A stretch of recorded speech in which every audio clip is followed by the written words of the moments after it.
అసలు ఏం జరిగిందో నువ్వు చెప్పు సేతుపతి. శివాలయం భక్తులతో రద్దీగా ఉంది మహారాజా. అప్పుడే దేవసేన కూడా దర్శనార్థం వచ్చారు. అప్పుడే మీరు వచ్చే సమయం కావడంతో వారిని ముఖ ద్వారా నుండి కాకుండా పక్క దూరం నుండి వెళ్ళమన్నారు. బాహో, ఏంటి ప్రవర్తన? బాధితుడిని బెదిరిస్తున్నావు. ప్రతిమానితే నిజాలు బయటికి రావు మహారాజా. నీ హద్దులు అతిక్రమిస్తున్నావు బాహుబలి.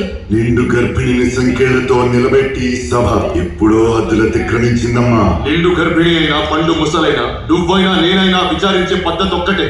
అసలు ఏం జరిగిందో తెలుసా నీకు? ఏం జరిగింది దేవసేన? శివాలయంలో ఆడవాళ్ళందరినీ ఒక వైపుకి రమ్మన్నాడు. లోపలికి పంపే నెపంతో ఒంటి మీద చేయి వేసి నిమిరాడు. నా మీద కూడా చేయి వేయబోయాడు. వేళ్ళు నరికేశాను. తప్పు చేసిన దేవసేన.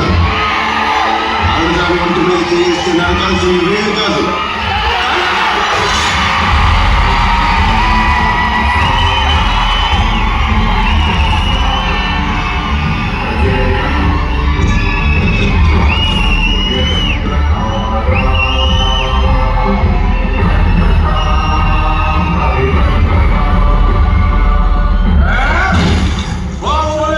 ఎంత ధైర్యం ఉంటే నా సభని అవమానిస్తాం? తప్పు చేశాడు కాబట్టి సేతుపతి తడబడ్డాడు.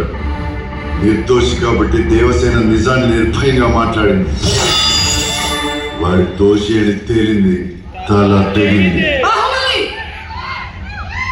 నువ్వన్నట్టు సేతుపతే నేరస్తుడు కావచ్చు, కానీ దాన్ని తీర్మానించాల్సింది ఎవరు? శిక్ష అమలు చేయాల్సింది ఎవరు? నువ్వా మహారాజా, లేక నువ్వే మహారాజా అనుకుంటున్నావా? ఆ రోజు సీమంతంలో నీ భార్య నిన్ను మహారాజు కావాలని కోరుకుంది.